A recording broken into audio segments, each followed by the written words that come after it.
जनहित जनहित India news संगम जनहित की बात करते हुए उसी कड़ी में आज नीट और नेट परीक्षा पेपर लीक, ये पेपर लीक देश के लिए एक नासूर सी बीमारी बन गई है। ऐसी बीमारी जिसका कोई इलाज निकल नहीं पा रहा है। सरकारें अपने धुन में मस्त हैं। राजनीतिक पार्टियां परीक्षा लीक पर आवाज़ उठा रही हैं, लेकिन कोई सुनने वाला नहीं है। विपक्ष लगातार कटाक्ष कर रहा है कि पेपर लीक के लिए कौन जिम्मेदार। इतनी बड़ी सरकार, इतनी बड़ी संस्था, इतना बड़ा एनटीए, वो एनटीए जिस पर सभी परीक्षाओं को कराने की जिम्मेदारी होती है, आज वो असहाय सा महसूस कर रहा है। क्या परीक्षा लीक करने वाले इतने ताकतवर हैं कि भारत सरकार बौनी पड़ रही है? कौन जिम्मेदार पेपर लीक के लिए? कहाँ से आती इनकी हिम्मत? इसके पीछे कौन कौन है? आज हम आपको बात कराएंगे हमारे एक्सपर्ट से। हमारे साथ हाई कोर्ट के एडवोकेट हैं, इलाहाबाद हाई कोर्ट के। सर, आपका नाम? अमित दिवाकर शर्मा जी सर। अंकल, आप हमारे प्रयागराज के वरिष्ठ समाजसेवी हैं और व्यापारी भी हैं। सर, आप बताइए, आपके हिसाब से जो पेपर लीक हो रहा है, इसके लिए कौन जिम्मेदार और कौन सी ताकतें लगी हैं? सबसे पहले तो हम आपके चैनल को बहुत बहुत धन्यवाद देना चाहते हैं और आशा ही नहीं, पूर्ण विश्वास के साथ मैं कह रहा हूं कि आपका चैनल एक दिन हिंदुस्तान में नंबर 1 का चैनल होगा। ये मेरी शुभकामनाएं हैं आपके साथ। अब सवाल आपका बड़ा टिपिकल है कि आखिर क्या वजह है कि जो बच्चों के भविष्य के लिए खिलवाड़ किया जा रहा है। मैं तो इतना ही कहूँगा कि जो बच्चों के साथ खिलवाड़ हो रहा है उसको तुरंत ऊपर से रोका जाए। उसके साथ ही साथ जो बच्चों के साथ गैर जिम्मेदाराना हरकतें हो रही हैं उसको रोका जाए। और सबसे पहले तो मैं नीट परीक्षा के बारे में कहूँगा कि ये सर्वथा गलत है और ये कहीं न कहीं से किसी न किसी बड़े माफिया का और किसी न किसी मंत्री का हाथ इन लड़कों के पीछे है जो माफिया हैं। सबसे पहले तो मैं यही कहूँगा कि सबसे पहले कि जिसके रिज्यूम में, जिसके क्षेत्र में, जिसके सेंटर पे ये परीक्षा लीक हुई है, वहाँ के सारे अधिकारियों को, कर्मचारियों को तुरंत सस्पेंड करके और जो ये बच्चों का नुकसान हुआ है उनका उन्हीं से भरपाई कर रहे हैं, तब तो उन लोगों की हिम्मत पस्त होगी। अदरवाइज़ उनका मनोबल बढ़ता रहेगा और आगे भी ऐसे ही हमारे आपके घर के बच्चे परेशान होते रहेंगे। कोई कहाँ से आ रहा है परीक्षा देने, कोई कहाँ से आ रहा है, लेकिन इन माफियाओं को कोई भी डर नहीं है, ना उन्हें इन बच्चों से कोई मोहब्बत है, ना कोई प्यार है कि इन बच्चों के भविष्य के साथ हम जो खिलवाड़ कर रहे हैं वो उचित है या अनुचित है। और यही बात अगर उनके घर के बच्चों के या जो बड़े बड़े अधिकारी हैं उनके बच्चों के साथ हो तब उन्हें कैसा लगे, इसकी जांच होनी चाहिए। और सीबीआई और जो रॉ इंटेलिजेंस जितनी भी संस्थाएं हैं उनको तुरंत इसमें इन्वॉल्व कर देना चाहिए। और सबसे पहले मैं फिर कहूँगा कि उन अधिकारियों को तुरंत सस्पेंड कर दें और उनकी तनख्वाह जो महीने भर की है जो भी हो उसको तुरंत ब्लॉक कर दें, तब तो उनके समझ में आएगा, अन्यथा उनका मनोबल और बढ़ता रहेगा। इसके साथ ही साथ मैं उस प्रदेश के मुख्यमंत्री महोदय से आग्रह करूंगा, वह केंद्र के मोदी जी हमारे आदरणीय प्रधानमंत्री जी से भी अनुरोध करूंगा, वह उनकी जो कैबिनेट के मंत्री हैं, शिक्षा मंत्री हैं और गृह मंत्री हैं, जो भी हैं, मैं उनसे भी यही आग्रह करूंगा आपके चैनल के द्वारा कि इस मैटर पे सख्ती से सख्ती कार्रवाई करें, जिसमें आगे से बच्चों के भविष्य के साथ खिलवाड़ ना ये अधिकारी कर सके। और इसके पूरे की पूरे जिम्मेदार अधिकारी को ही हम इसका दोषारोपण देते हैं। और इसके बाद और मैं क्या कहूँ आपसे। अगला सवाल ये है, भारत के शिक्षा मंत्री धर्मेंद्र प्रधान जी आते हैं, उनसे मीडिया सवाल करती है कि पेपर लीक नीट का हुआ है, तो कहते हैं, उन्होंने एक गैर जिम्मेदाराना बयान दिया। उन्होंने कहा कि हमें कोई सूचना ही नहीं है, पेपर लीक लीक तो हुआ ही नहीं है। यानी कि वो सीधे सीधे पहले शब्दों में ही नीट एनटीए जो संस्था, एनटीए एक संस्था है, नेशनल टेस्टिंग एजेंसी, उसको ये जिम्मेदारी दी गई है कि नीट नेट जितने भी केंद्र परीक्षाओं। सरकार की परीक्षाएं हैं, बड़ी एग्जाम्स हैं, उनको कराएगा। यानी कि वो केंद्र सरकार की एक नोडल एजेंसी है जो इन परीक्षाओं को कराती है। उन्होंने पहले ही बयान में उसको क्लीन चिट दी। इस पर क्या कहेंगे आप? हम इस पर तो ये कहेंगे कि अगर उन्होंने, हमारे शिक्षा मंत्री धर्मेंद्र प्रधान जी ने अगर ये बात कही है तो ये अनुचित है और ये सर्वथा हम इसकी खंडन करते हैं। हम इसको बिल्कुल नेगलेक्ट करते हैं कि उनको ये बात नहीं कहनी चाहिए, पहली चीज़। दूसरी चीज़, अभी उनको आए मेरा ख्याल है 16 दिन भैया होगा, 15 दिन भैया होगा शिक्षा मंत्री का पद ग्रहण करने के लिए, 15-16 दिन हुआ होगा।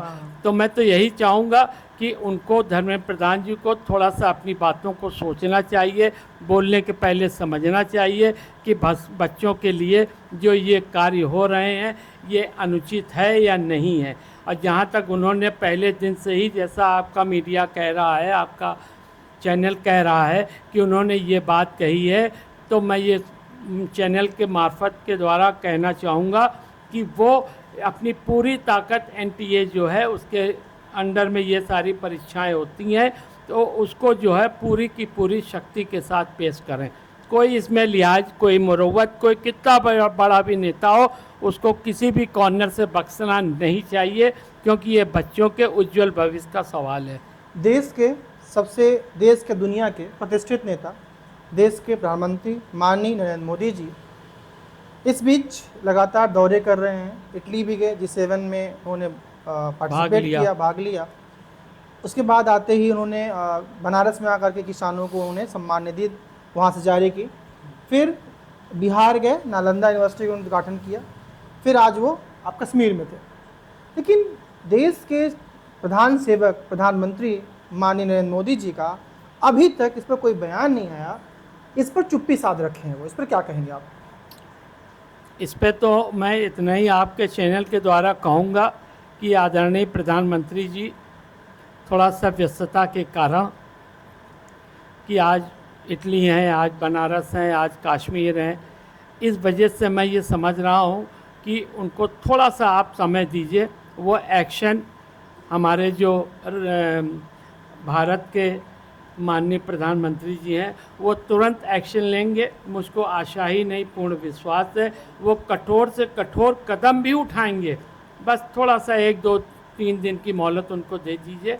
और मैं यही कहूँगा आपसे कि उनको थोड़ी सी मोहलत दे दीजिए, वो ज़रूर एक्शन लेंगे इस गंभीर प्रकरण पर। जी, अगला सवाल आपसे। 23 लाख बच्चों ने फॉर्म भर रखा है नीट का, और नीट के अलावा नेट का भी पेपर लीक हुआ और परीक्षा रद्द हो गई। उसमें भी कई लाख बच्चे पार्टिसिपेट कर रखे थे। लेकिन इन परीक्षाओं में जो बच्चे आज प्रभावित हुए हैं, वो बच्चे और उनके घर वाले, क्या ये बहुत बड़ा वोट बैंक क्या बीजेपी से दूर नहीं होगा? नहीं, मैं तो इतना ही कहूँगा आपके चैनल के द्वारा कि ऐसी बात नहीं है, लेकिन तकलीफ की बात है। यूपी में देखने को मिला ना, यूपी में ही हुआ ना, पुलिस पेपर लीक हुआ, युवा नाराज हुए, और यूपी में इस बार बीजेपी की जो सीटें कम हुई उसके पीछे कहीं न कहीं ये पेपर लीक से दुखी युवाओं का ही है। युवा ही जिम्मेदार हैं जिन्होंने कहा नहीं, हम पेपर लीक सहमत नहीं है। ऐसी सरकारें क्यों बौनी? केंद्र की सरकार, राज्य सरकार इन शिक्षा माफियाओं के प्रति क्यों इतने उदार हैं? क्यों बौना साबित हो रहे हैं? नहीं, बौना साबित तो नहीं हो रहे हैं। और मैं तो यही कहूँगा कि चाहे माननीय मुख्यमंत्री जी हों योगी नाथ जी, चाहे माननीय प्रधानमंत्री जी हों, चाहे शिक्षा मंत्री हों, ये लोगों को थोड़ा सा समय 1-2-3 दिन का दे दीजिए। ये बहुत बड़ा एक्शन लेंगे। इस माफिया जो पेपर लीक के सरगना हैं उनकी कमर तक ये तोड़ देंगे कि ज़िंदगी में ऐसा काम न हो। हमारे मुख्यमंत्री जी ने भी एक कानून ला दिया है कि इसकी सजाए मौत है। अब रहा आपका सवाल कि जो नीट की परीक्षा हो रही है उससे बच्चे भी प्रभावित हैं, सत्यता है। उसका परिवार भी प्रभावित है, उसके माता पिता भी प्रभावित हैं। कितना रुपया उन बच्चों की पढ़ाई के पीछे उन माता पिता ने कैसे खर्चा किया है, कैसे मैनेज किया है इस महंगाई के दौर में, वो तो उनका दिल जानता है। तकलीफ बट नेचुरल है उस परिवार की होने की। मैं तो यही कहूँगा आपके चैनल के द्वारा कि जो भी नीट की परीक्षा और भी जो पुलिस भर्ती की परीक्षा, इसके बिल्कुल सरगना तक जाएं और उसकी ऐसी कमर तोड़ दें कि कोई उनके नीचे का अधिकारी या कर्मचारी या मंत्रीगण जो भी इसमें इन्वॉल्व हैं वो उनकी भी हिम्मत न पड़े। जो मंत्री का नाम आवे उसको तुरंत बाहर कर दें। जी, लेकिन आपकी उम्र को देखते हुए आपने कई सरकारें देखी, परीक्षाएं भी कई देखी, तो क्या जो ये पेपर लीक है समस्या, क्या ये अभी जन्म ली कि पहले से भी थी? नहीं, ये अभी लिया है कुछ सालों में। जी, इसके जी। पहले ऐसी कोई बात थी नहीं, और ये अभी से ही जब ये सब सरकारें आ रही हैं, जा रही हैं, आ रही हैं, जा रही हैं, तभी से ये सिलसिला शुरू हुआ। और हमारे अधिकारी बिल्कुल भ्रष्ट हो चुके हैं। उनको कुछ नहीं, बच्चों के भविष्य के बारे में कोई लगाव नहीं है। जो उन्हें तो सिर्फ पैसा चाहिए, रुपया चाहिए, कितना लाख रुपया दोगे।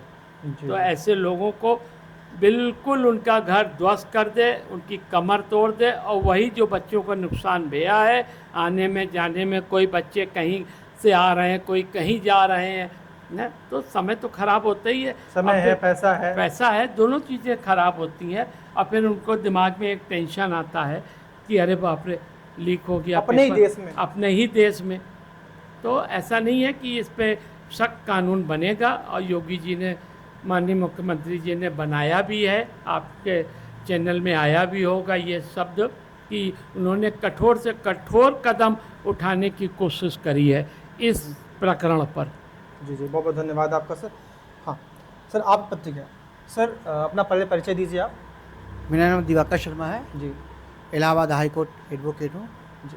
पिछले 10 साल से प्रैक्टिस कर रहा हूँ। आप एडवोकेट हैं, जी वकील साहब हैं, तो क्या संविधान में, क्या कानून में, सीआरपीसी, आईपीसी, क्या इन सभी में पेपर लीक कराने वाले, पेपर लीक में सम्मिलित लोगों के प्रति के खिलाफ कोई कड़ी कार्रवाई कानून नहीं है?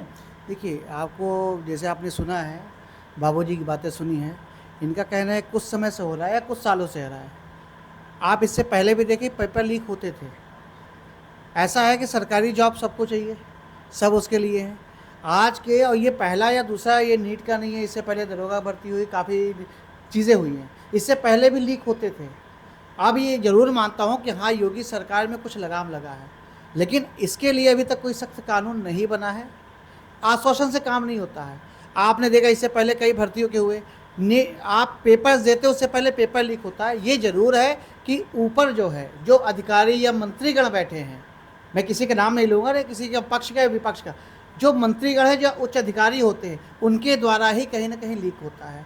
सरकार उस पर लीपा पोती करने के लिए जो लोअर अधिकारी होते हैं या ब्रांच मैनेजर हो, कोई अधिकारी हो गया, प्रिंसिपल हो गया, कोई कर्मचारी, उसी को पकड़ेंगे, जेल डाल देंगे, उसके बाद फिर होता है। आप समझिए एक पूरा सरगना काम करता है उस पर। एक चपरासी से लेकर बड़े बड़े प्रिंसिपल, उससे बड़े बड़े अधिकारी और मंत्री और संतरी तक उसमें इन्वॉल्व रहते हैं। उनको, इन बच्चों का भविष्य अगर हम इसी तरह लीक करा के अधिकारी बना देंगे, तो जो पढ़ा लिखा है वो वैसे ही कुछ नहीं कर रहा। पढ़े लिखे बच्चे बाहर हो जाते हैं, जो चीट करते हैं वो आज अधिकारी बने, तो कल वो आने वाले भविष्य में क्या करेंगे? वो भी चीटिंग को प्रोत्साहित करेंगे, वो भी चीट करेंगे। उनके लिए तो बहुत अच्छा है। आपने भी जैसे कुछ बिहार का एक न्यूज़ आया है कि जिसने, नाम नहीं लेंगे, लेकिन जिसने चीटिंग की वो बता रहा है कि मेरे फूफा जी थे, उनकी पहुंच मंत्री तक थी, बड़े बड़े अधिकारियों से थी। उसको, जो बच्चे को खुद नहीं पता कि जो पेपर मुझे रटाया जा रहा है पूरी रात, वो सेम टू सेम वही पेपर आएगा। बच्चा बोल रहा है चीज़, बच्चा बयान दे रहा है भाई उसमें। जो बच्चा गिरफ्तार हुआ है बिहार में, उसने साफ कहा कि मेरे फूफा जी थे, मुझे पूरी रात उन्होंने पेपर रटाया, सुबह में पेपर देख के आश्चर्यचकित हो गया कि जो क्वेश्चन आंसर मैंने याद किया वही है। तो एक सरकार नहीं, इसमें जितने भी हैं, इसके बावजूद भी तो आपकी केंद्र की सरकार जो है, मौजूदा सरकार जो है, वो तो अनडिनाई कर शुरू में की। अब तो भाई जब मीडिया का प्रेशर पड़ा, लोगों का प्रेशर पड़ा, तो भाई मान रहे कि नहीं, हाँ पेपर लीक हुआ है, कोई दिक्कत हुई है। एक चीज़ जो आपने तो पहले मना कर गया आप, जैसे आपने कहा कि जो हमारे शिक्षा मंत्री महोदय उन्होंने ये चीज़ें कही, वो शुरू में कही थी, बाद में स्वीकार किया। ये स्वीकार करने से कार्य नहीं होता ना। हम अपराध करें उसके बाद हमने कहा मैंने स्वीकार कर लिया। आपके अपराध को स्वीकार करने से नहीं, उस जिसे बाबूजी ने कहा कि उसकी गहनता से जांच होनी चाहिए उन अधिकारियों को। और एक बात से पूरी तरह सहमत हो कि बाबूजी का जो एक्सपीरियंस, जो इन्होंने उतार चढ़ाव देखे अपने जीवन काल में, उससे ये स्पष्ट होता है कि जब जो अधिकारी भ्रष्टाचार में लिप्त है उसकी आप पेंशन रोक दीजिए, उसका आप पेमेंट रोक दीजिए। जो बच्चे सस्पेंड करना, बाबूजी देखिए सस्पेंड होंगे फिर विभागीय जांच होता है, फिर वो बहाल हो जाते हैं। ये आप भी जानते हैं, मैं भी जानता हूँ। लेकिन स्पष्ट ये कि उनकी जो जॉब, जो नौकरियां हैं, उनकी पेमेंट से अगर सरकार द्वारा जो बच्चों भरपाई तो नहीं कर सकते, क्योंकि उनके दिमाग में एक चीज़ ये रहती है कि मैं यहाँ 6 महीना साल भर तैयारी करता हूँ, कोई भी एग्ज़ाम होता है सेम डे पता चलता है लीक हो गया। तो आप ये देखें, एक दिन का ट्रेवल का टाइम नहीं बर्बाद हुआ, उनका 6 महीने साल भर का पूरी तैयारी ध्वस्त हो जाती है, पूरा उनका मेंटालिटी चेंज हो जाती है। अब होगा तो क्या हम क्लियर कर पाएंगे या फिर लीक हो जाएगा। और इससे पहले भी दरोगा भर्ती में हम लोग देखा, बच्चे यहाँ से दिल्ली तक जा रहे हैं, हर जगह सेंटर जाए, लड़के बच्चों पर लाठियां बरसाई जाती। अब ये तो सरकारें जाने। देखिए ये इन सब चीज़ों का गंभीरता से विरोध करना चाहिए। जो बच्चा अपना भविष्य को देखते हुए संविधान के दायरे में रह करके अगर आंदोलन कर रहा है, विरोध कर रहा है, बिल्कुल बिल्कुल, हाँ, तो उससे क्या करना चाहिए? लाठियां उठानी? नहीं, बिल्कुल अनुचित है, बिल्कुल। और इन बच्चों के लिए तो लाठी चलाना मेरी तरफ से बिल्कुल ही गलत है। ऐसा सरकार को नहीं करना चाहिए। अमूमन होता ये है कि नीट के पेपर देने वाले बच्चे 15, 16, 17, अधिकतम 18 से बच्चे होते हैं जी। सोचिए वो इतने परिपक्व तो होते नहीं हैं। आप खुद सोचिए, आपकी एक मोबाइल छोटी सी गुम जाए, जेब का 100 रुपये का नोट गुम जाए तो बहुत दर्द होता है। अब वो बच्चा साल भर तैयारी करके, रात दिन करके पढ़ाई किया होता है, लाखों लाख रुपए खर्चा करके कोटा में, बेंगलोर में, पुणे में, केरला में, तमिलनाडु में तैयारी करता रह करके, घर से कोसों दूर रह के तैयारी करता है, माँ बाप को छोड़ के जाता है ना। अब वो बच्चा इतना मेंटली परिपक्व तो नहीं होता कितना बड़ा आघात झेल सके। देन तो इन सरकारों को शर्म नहीं आती, इन माफियाओं को शर्म नहीं आती कि हम उन बच्चों के भविष्य से खेल रहे हैं। इस त्रासदी को देखते हुए बच्चे सुसाइड कर रहे हैं। जी जी, आए दिन रिपोर्ट आती है कि बच्चे कोटा में सुसाइड कर लिए। एक तो बच्चे ऑलरेडी इतना मेंटली प्रेशर में रहते हैं, इसके बावजूद अब नीट जैसा पेपर, अब बच्चों का क्या संविधान भरोसा रहेगा, सिस्टम भरोसा रहेगा? क्या कहेंगे इस पर आप? नहीं, बिल्कुल नहीं बोलेगा, ना संविधान बोलेगा, ना सिस्टम बोलेगा बच्चों का भविष्य। और बच्चों के साथ जो लोग खिलवाड़ कर रहे हैं वो अनुचित है, पूरी तरह से गलत है। उनको सोचना चाहिए उस माफियाओं को। क्या कहेंगे आप इस पर? मैं ये जानता हूँ कि देखिए, जैसा आपने कहा काफ़ी समय बर्बाद होता है, समय पैसा बहुत सारी चीज़ें। मेन चीज़ उनका मेंटली जो एक ग्रोथ होती है, मेंटली जो प्रेशर झेलने की हिम्मत होती है वो टूट जाती है। भाई हमने साल भर तैयारी की, एग्ज़ाम देने गए, डिसमिस हो गया। फिर क्या करती सरकारें? भाई कुछ को जेल भेज दिया, दिखा दी। क्या उसकी आगे की जानकारी, इससे पहले जो पेपर्स लीक हुए, क्या उसमें कोई आपने कोई गिरोह पकड़ा, गिरोह के खिलाफ कोई कार्रवाई की? अगर आप ऐसा कोई कदम, जैसे बाबूजी ने कहा कि सरकारें हमारी बना रही हैं फांसी तक सजा, ये मेरे हिसाब से कानूनी तौर पर पॉसिबल नहीं है। लेकिन हाँ, ये जरूर कर सकते हैं कि उसको आजीवन या तो सस्पेंड करें, उसकी पेमेंट पूरी रिजर्व कर लें, उसी से करें। तो ये जो आप, क्योंकि सबसे बड़ा आज के जो आदमी जॉब करता है, जो घूसखोरी करता है, भ्रष्टाचार करता है, सिर्फ पैसों के लालच के लिए करता है। और इन सरगना या गिरोहों को अगर बच्चों के भविष्य की चिंता होती तो ऐसा करते ही नहीं। भाई वो अलग चीज़ है। लेकिन हमारा यहाँ कहना है कि उस बच्चे की मेंटालिटी को अगर समझने का प्रयास करें, वो सबसे बड़ा दुखद होगा। हम साल भर मेहनत करें, जी जान लगा के पढ़ाई करें। जो चीटिंग वाला था वो ग्रोथ के लिए जाता है एग्ज़ाम देने और नहीं होता तो भाई सुसाइड तो करेंगे। बच्चे कहाँ जाएंगे? उनके पास कोई ग्रोथ नहीं है। ज़मीनों के, किसानों के बच्चे आते हैं, पैसा लगा के पढ़ रहे हैं, घरों से बहुत दूर होकर पढ़ाई कर रहे हैं, उसके बाद उनको रिजल्ट क्या मिलता है? लीक हो गया। वहीं से बच्चे कमजोर हो जाते हैं, जी टूट जाते हैं, टूट जाते हैं। हिम्मत एकदम से पूरी खत्म हो जाती है। एक बार देंगे आप, 2 बार देंगे, 3 बार देंगे, कितनी बार हिम्मत जुटाएंगे? एक रीस्टार्ट जैसे आता है, अभी आपने 12th फेल मूवी देखी, बहुत मोटिवेशनल है, लेकिन उसमें भी रीस्टार्ट करने की एक सीमा होती है। आप कितनी बार उस चीज़ को करेंगे?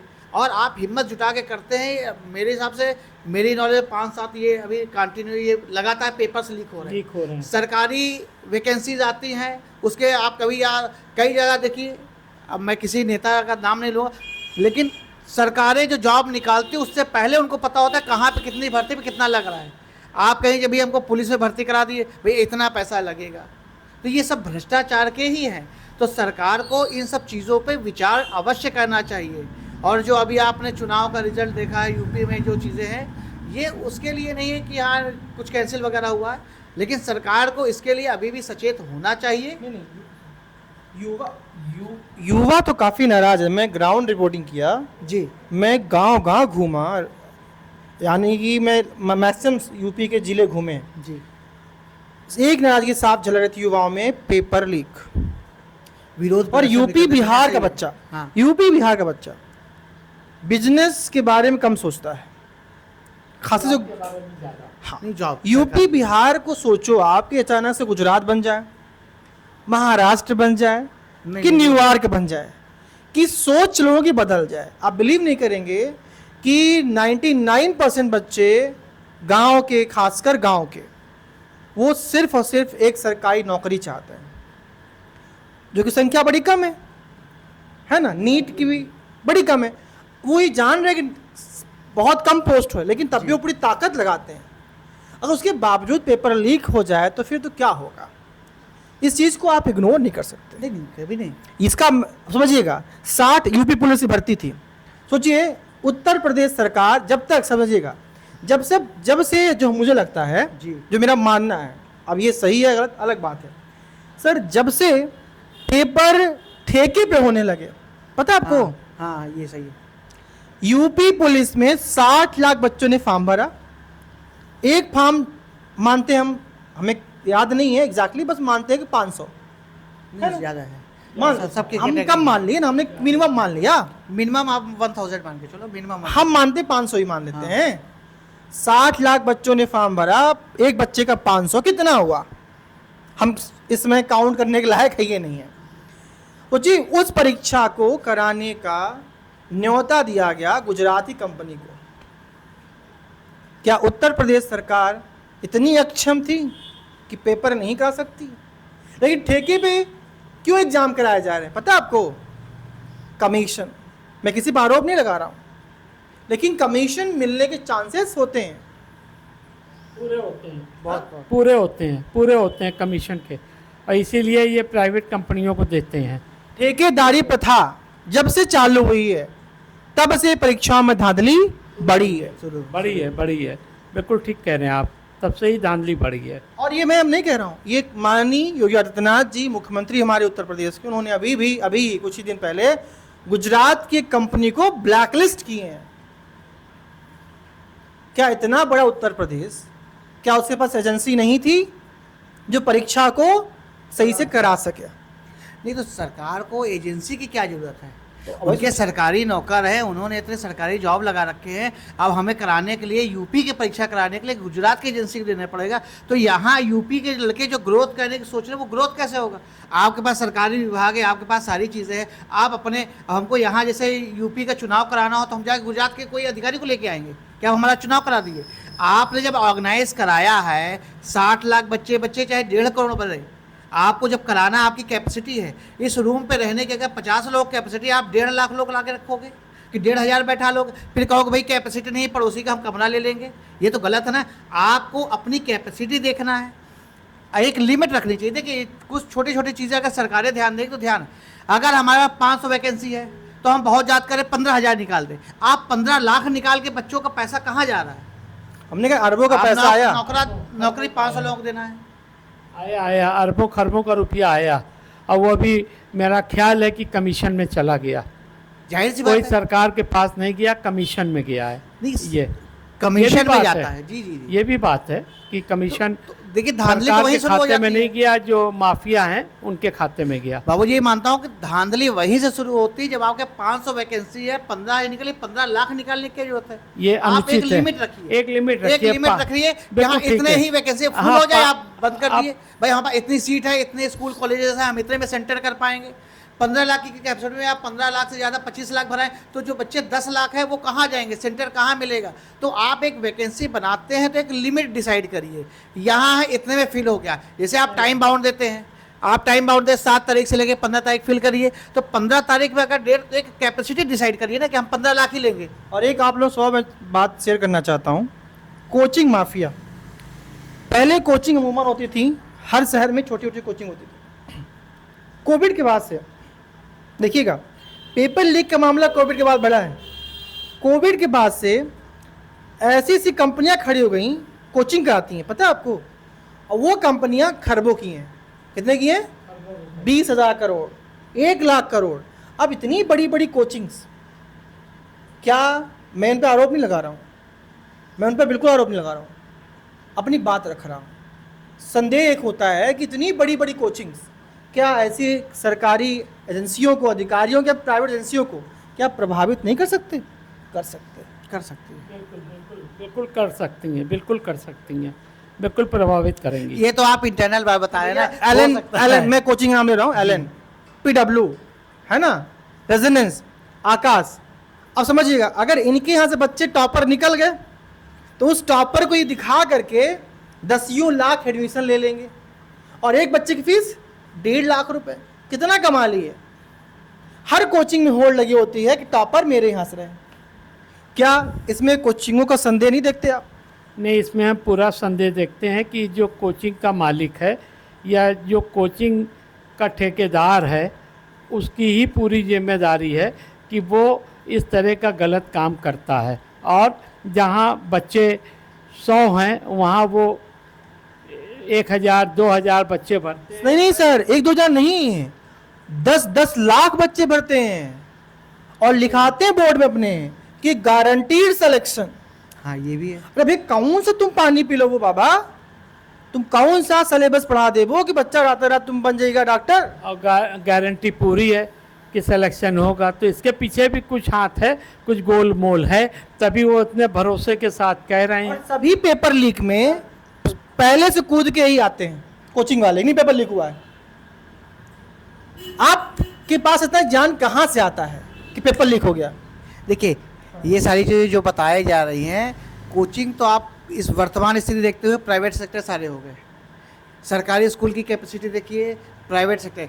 छोटे छोटे बच्चों को आपने एजुकेशन का जो मुद्दा उठाया है, आप वर्तमान समय में छोटे बच्चे LKG, UKG, नर्सरी, ये सब ड्रॉप करने के बाद आप पढ़ाई करते हैं सारी चीज़ें, तो हमने खुद उसको डेवलप किया प्राइवेट सेक्टर में।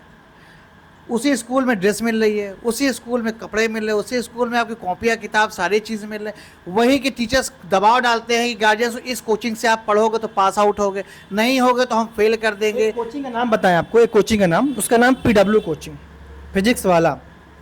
हाँ। उसका गाना चलता है, आप लोग जब गाएंगे, पढ़ लो चाहे कहीं से, सिलेक्शन होगा यहीं से। पढ़ लो कहीं से, लेकिन सिलेक्शन होगा यहीं से। इसका मतलब क्या निकला? अब इसका मतलब क्या समझते हैं? नहीं, मैं इसके मतलब तो मैं यही समझता हूँ कि उनकी अच्छी खासी पकड़ है ऊपर तक, और उनको पूरा भरोसा है कि जो बच्चे मेरे यहाँ आएंगे उनका सिलेक्शन हो जाएगा। उनको पूर्ण विश्वास है, फुल कॉन्फिडेंस है। आप सोचिएगा, अभी उनका एक टीवी पे राष्ट्रीय चैनल था, नेशनल मीडिया था, उनका इंटरव्यू चल रहा था, तो उनसे पूछा गया कि आप यहाँ कितने बच्चे पढ़ते हैं।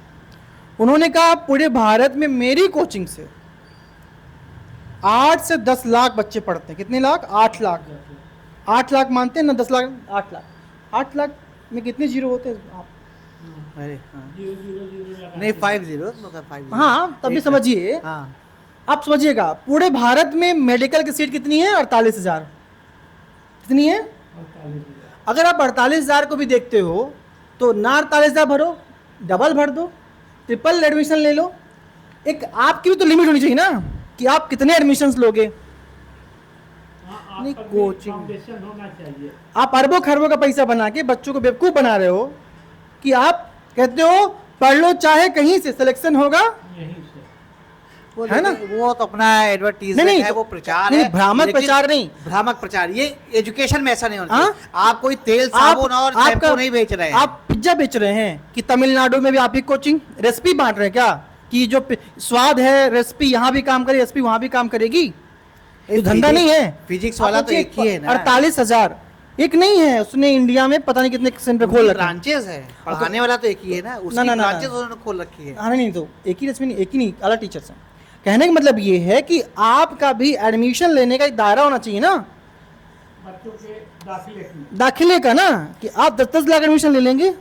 ये देखिए जो आप ये बता रहे हैं ना, इसी की बेस पे हमने कहा कि जो जैसे आप समझिएगा। कोचिंग सेंटर, उनका भी एक नियम बनना चाहिए। हाँ, आप इतने बच्चे हैं और जैसे हमने कहा 48,000 है, तो आप एक सेंटर जैसे ले रहे हैं तो आप इतने ले सकते हैं। तो जब आप फॉर्म की लिमिट रखते हैं, सरकारों को ये ध्यान रखना चाहिए भाई, भ्रष्टाचार तो शुरुआत यही आप कर रहे हैं ना।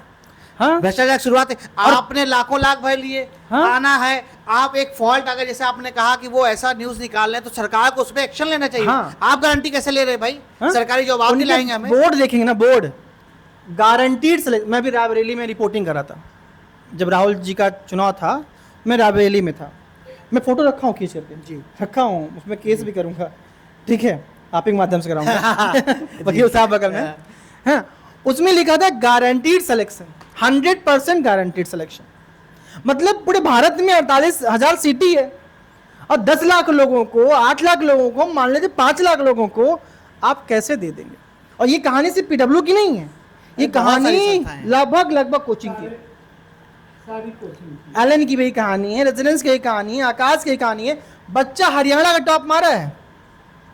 अगर आप देखेंगे ना, हर कोचिंग से, जो बड़ी कोचिंग, जो मतलब जी जी मोटी रकम कमा रही है, ये एक एग्जाम में बहुत देंगे 200 सिलेक्शन। कितना देंगे?